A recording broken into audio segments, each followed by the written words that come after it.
Well, hello everyone. Here we are for our Tuesday study, and we're going to continue our look um, into consideration of things during this time of Pesach. We're going to consider the word Chodesh, uh, new moon, new month. And we're going to consider something out of Numbers 28, 11, and 14. To kind of give us an understanding of the importance of observing these things spiritually in our day-to-day devotion to our Elohim, as well as when we accept the bread and the wine at Passover and even at during Kadesh. So let's take a look at Bamidbar, Numbers 28, verse 11. And in your new moons you shall present a burnt offering unto Yahuwah, 2 young bullocks, 1 ram, 7 he-lambs of the first year without blemish. So, well, we don't offer up blood sacrifices anymore. But if we say that this is Torah, then it is instruction. What does it mean for us? What do we take out of this that we need to be aware of and apply to our lives? Obviously, we're not going to go kill bulls and lambs and things, but we need to pay attention to what the verse means itself so that we can be aware of something within that verse. So the first word to consider in this verse is Chodesh, which not only means a new moon, but also a new month. Specifically the first day of the month, which in a lunar cycles-based Hebrew calendar would fall on the new moon each month. Now, there's a difference between the new moon and what we call a new moon day. The new moon, when we look up into the sky, we can't see it. It is totally dark. That is the new moon. A couple of days later, it begins to move, and we have what's called the new moon day, where we see a little bitty sliver of the moon. But Chodesh, new moon, not to be confused with Kodesh, that means to be set apart. Chodesh, okay? So this word comes from a root word, chadash, that means to be new, to be renewed, to repair, to renew oneself, means to be restored. So in this thought, we consider the words of Yahushua at John 3, 3 through 7, which in Aramaic says, go back to the beginning. We have to be willing to renew ourselves regularly so that we are in the same condition that the Adam was prior to transgression. That requires us to pay attention to ourselves and continuously ask ourselves, where am I? What do I need to change? Okay? So, but we get an idea of this in the 2 bullocks when we consider 2 as the bait, the second letter of the alphabet, bait, and bullock, the bullock itself, the Proto-Hebrew pictograph of the Aleph is the head of a bull. So we have this concept of Elohim, but when we take the Aleph and the bait and put them together, we have the word Ab that means father. And the representation in the letters bait, house of the Aleph, house of Yahuwah, our Elohim. So the beginning of wisdom is the reverence of Yahuwah. This is what Solomon says. So the first step in our monthly renewal is to return to the Father's house in reverence. The first step now of Pesach for us would be to seek Elohim, to reverence Elohim, to return to the Father's house, much like the prodigal son returned to his father. Okay?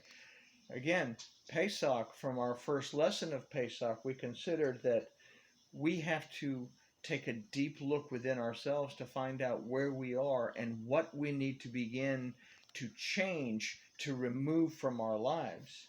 Okay? So the first step in our monthly renewal is to return to the Father's house in reverence. This is Olah. Not only means a burnt offering, but an ascent.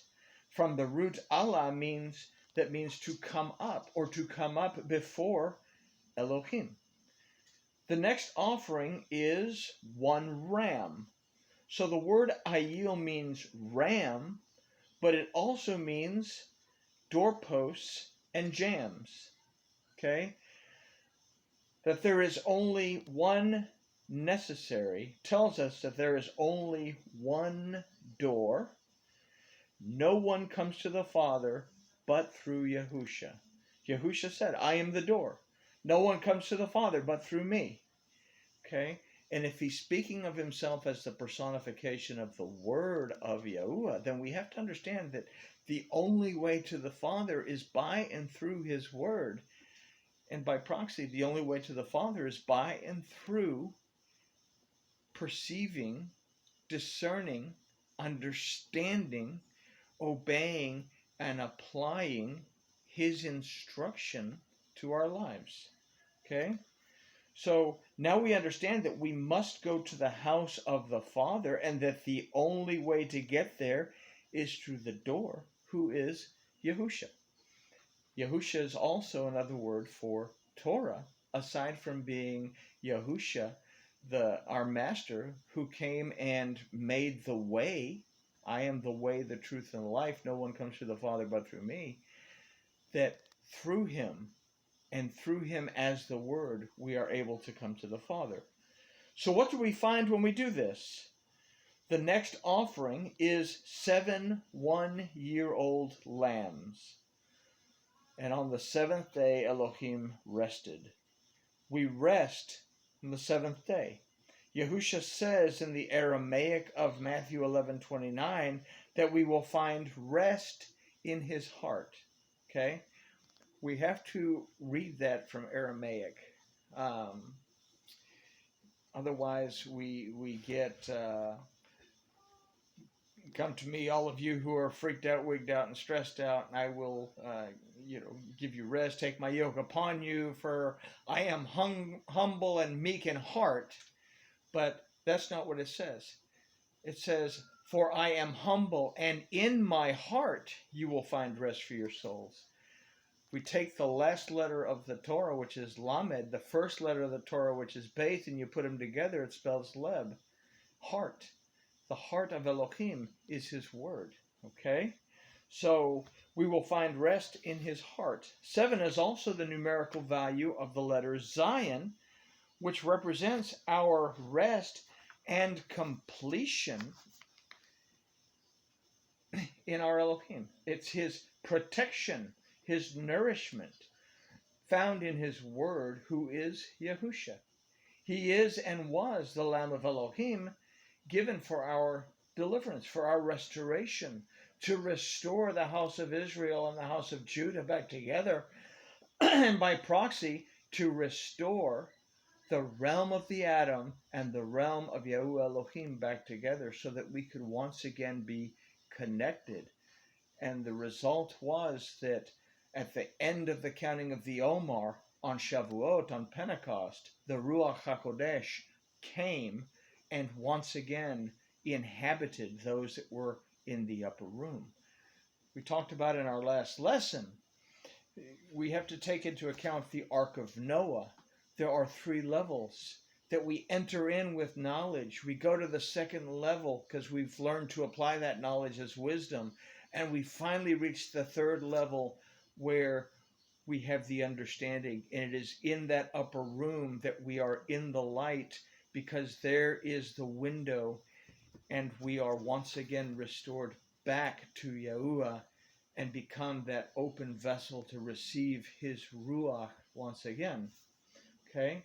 So the word used for first is the word Bene, which comes from the word Ben, meaning son. Now, it's interesting that Bana is the root of Ben, that means to be restored, to be established. So we must pay attention to the instruction of our Elohim.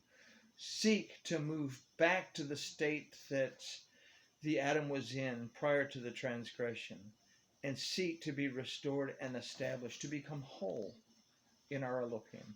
And that is what the process that we begin during Pesach is.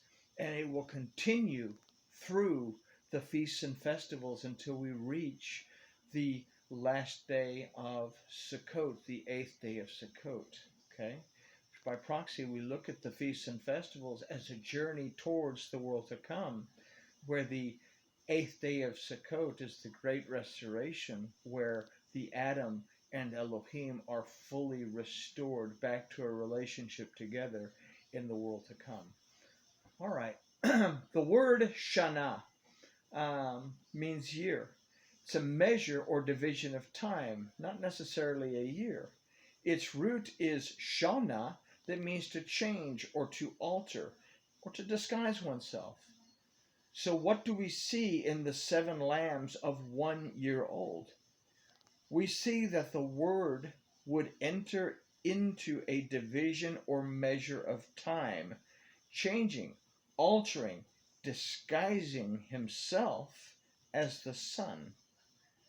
The first letter of the Aleph, Beit, is Aleph. The word stepped into time and became the son of Elohim. His name was Yahushua, meaning Yahuwah brings salvation, brings deliverance. Okay? So we also consider that as Ben Ha-Elohim, the son of Elohim. We can also take that Ben and break it into its root word, and we understand that Yahushua became the Bana of Elohim, the restoration of Elohim, the one who establishes us in Elohim by and through that restoration. So this is our Chodesh, our new moon, in that we are renewed and totally set apart to Yahuwah through the giving of his son, Yahushua, our doorway to ascend to him. Okay? Yahushua came to restore the covenant relationship between the house of Israel and Elohim, and to release from bondage both the house of Israel and the house of bondage, or the house of Judah, the house of Judah, by and through the 30 shekels of silver. There had to be blood, and there had to be the 30 shekels of silver. Both of those were accounted for with Yahushua. So let's take a look at verse 12. And 3/10 parts of an offering of fine flour for a meal offering, mingled with oil for each bullock, and 2/10 part of fine flour for a meal offering, mingled with oil for the one ram. So in the 3/10 part of fine flour mixed with oil for each bullock, we see the bread of life. Infilled and anointed by the Ruach HaKodesh. That is in and would come from the house of the Father. Okay? Yahushua was the bread of life that was filled with the Ruach, and he came from the house of the Father to bring restoration as the offering, as the Olah, as the complete, total offering. He gave himself totally for us. All right.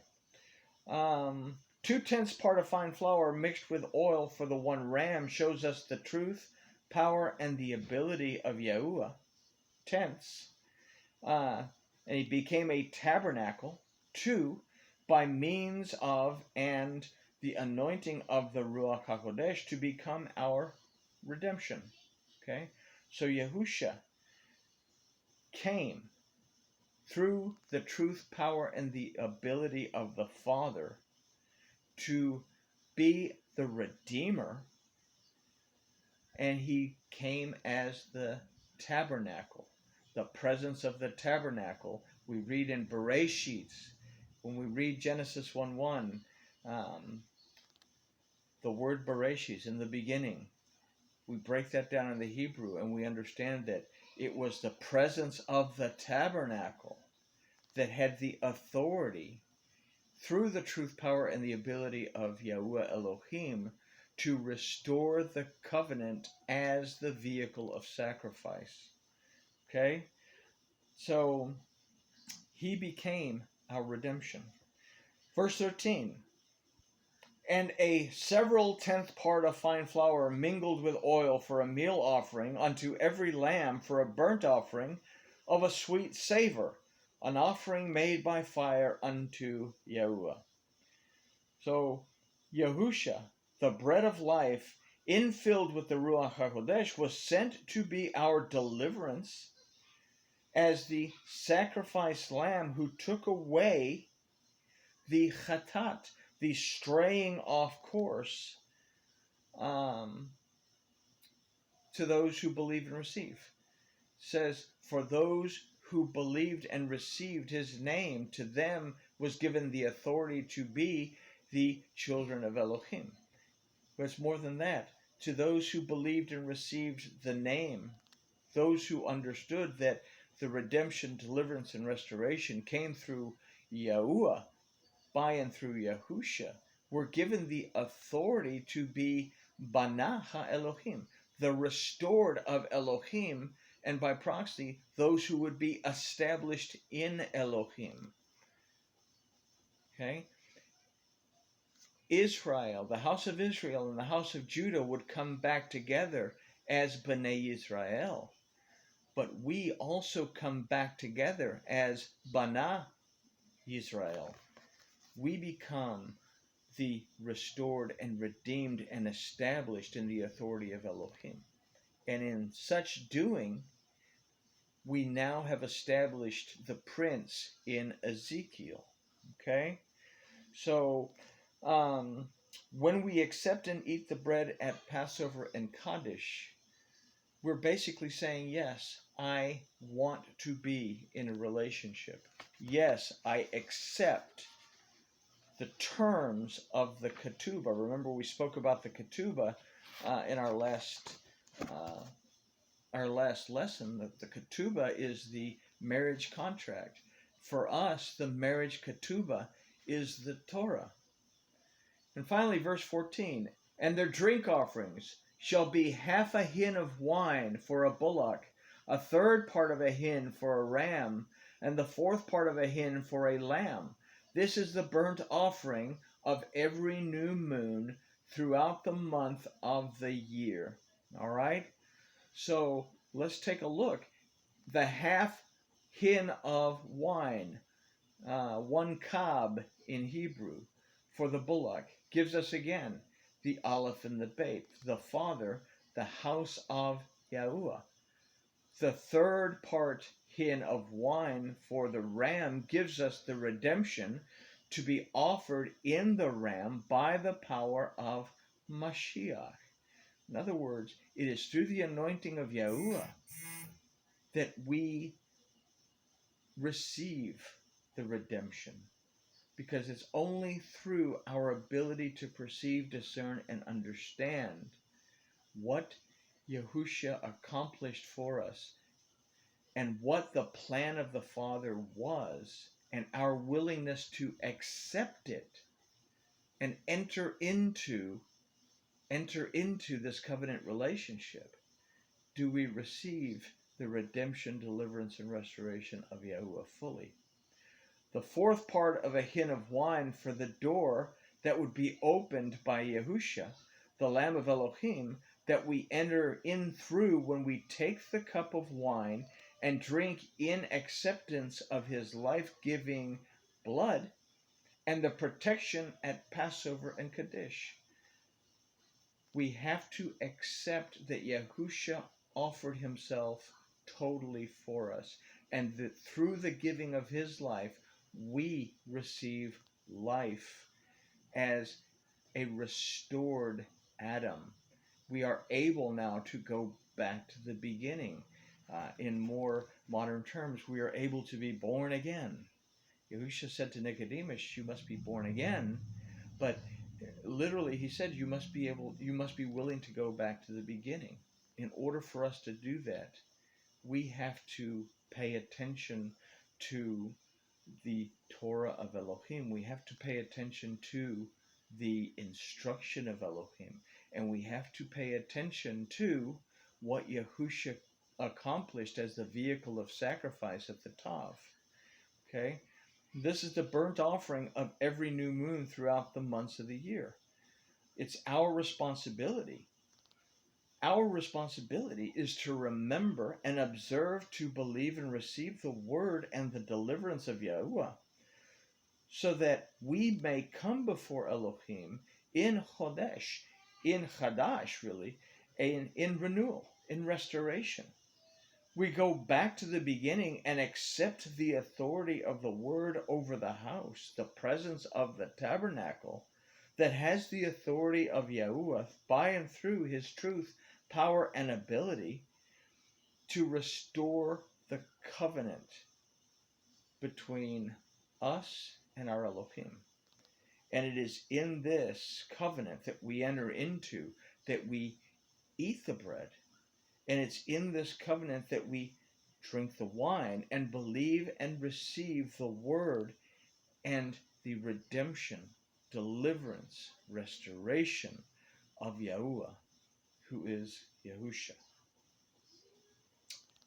And that is probably our last look at the Passover lessons. I